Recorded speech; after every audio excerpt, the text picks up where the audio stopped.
Hello friends, Tamil செய்திகளை தெரிஞ்சுக்க Tamil spicy சேனலை சப்ஸ்கிரைப் பண்ணுங்க. இதுக்கு முன்னாடி அரசியல் களத்தில் அதிமுக திமுகவுக்கு அடுத்தபடியாக செல்வாக்குடைய கட்சியாக தேமுதிக கட்சியானது இருந்துச்சு. 2005 தேமுதிக கட்சியானது உருவானுச்சு. 2006 சட்டமன்ற தேர்தலில் விஜயகாந்த் 234 தொகுதியிலும் தனித்து நின்று போட்டியிட்டாங்க. அதில் 232 தொகுதியில் முரசல் சின்னத்திலையும் 2 தொகுதியில் மோதிரம் சின்னத்திலையும் போட்டியிட்டாங்க.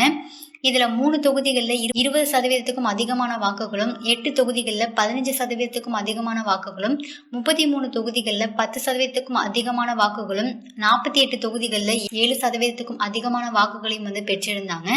ஸோ விஜயகாந்த் சந்திச்ச முதல் தேர்தலிலே பல இடங்கள்ல இந்த கட்சிக்கு நல்ல ஒரு செல்வாக்கு இருக்கு அப்படின்றத நிரூபிச்சிருக்காங்க.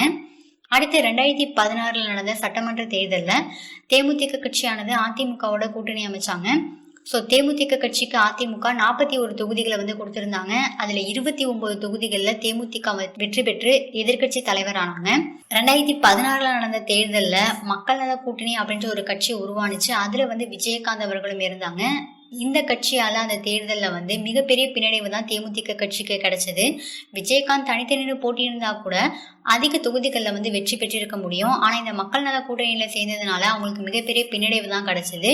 இப்ப வரக்கூடிய நாடாளுமன்ற தேர்தலையும் தேமுதிக கட்சியோட கூட்டணி அமைக்கிறதுக்காண்டி கட்சிகள் தேமுதிக கட்சி கிட்ட பேச்சுவார்த்தை நடத்திட்டு இருக்காங்க. ஆனா இப்ப திடீர்னு விஜயகாந்த் அவர்கள் 40 தொகுதிகள்லயும் தேமுதிக கட்சி சார்பாக போட்டியிட விருப்பம் உள்ளவங்க விருப்பமனு தாக்கல் பண்ணலாம், இதற்கு 24ஆம் தேதியிலேருந்து விருப்பமனு தாக்கல் பண்ணலாம் அப்படின்னு அறிவிச்சிருக்காங்க. இந்த விஷயம் அரசியல் வட்டாரத்துல மிகப்பெரிய பரபரப்பை ஏற்படுத்தியிருக்கு. இன்னும் யாரு கூட கூட்டணி அப்படின்றத இன்னும் உறுதியாகல. ஆனா அதுக்குள்ள விஜயகாந்த் விருப்பமனு தாக்கல் செய்யலாம் அப்படின்னு தேதியும் அறிவிச்சிருக்காங்க. ஸோ இதனால விஜயகாந்த் அவர்கள் 40 தொகுதிகளையும் தனித்து நின்று போட்டியிட போறாங்களா அப்படின்ற சந்தேகம் எழுந்திருக்கு. ஏன்னா அதிமுகவானது தேமுதிகவோட கோரிக்கையை ஏற்றுக்கிறதுக்கே மறுப்பு தெரிவிச்சுட்டு வராங்க. தொடர்ந்து இந்த 2 கட்சிக்கும் இடையில தொகுதி பங்கீடானது இழுபறியிலே போயிட்டு இன்னொரு பக்கம் தினகரனும் நாங்கள் தேமுதிகவோட கூட்டணி பற்றி பேச்சுவார்த்தை நடத்தலாம் அப்படின்னு சொல்லிட்டாங்க. அதே மாதிரி விஜயகாந்த் திமுக மேல கூட்டணி வைக்கிறதுக்கு அதிக விருப்பமும் காட்டலை. ஸோ அதனால விஜயகாந்த் வரக்கூடிய தேர்தலில் தனித்து நின்று போட்டியிடுவாங்களோ அப்படின்னு தான் அரசியல் வட்டாரங்கள்ல பேசப்படுது. இது குறித்த அரசியல் விமர்சகர்கள் என்ன சொல்லியிருக்காங்கன்னா, வரக்கூடிய தேர்தலில் விஜயகாந்த் அவர்கள் தனித்து நின்று போட்டியிட்டாலும் சரி, விஜயகாந்த் பழையபடி கம்பீரமான குரல்ல மக்கள் மத்தியில பிரச்சாரம் பண்ண ஆரம்பிச்சிட்டாங்க அப்படின்னா அவங்களால அநேக இடங்கள்ல ஜெயிக்க முடியும்.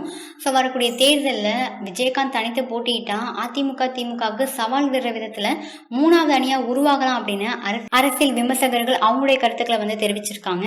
இந்த வீடியோ உங்களுக்கு பிடிச்சிருந்தா லைக் பண்ணுங்க, ஷேர் பண்ணுங்க.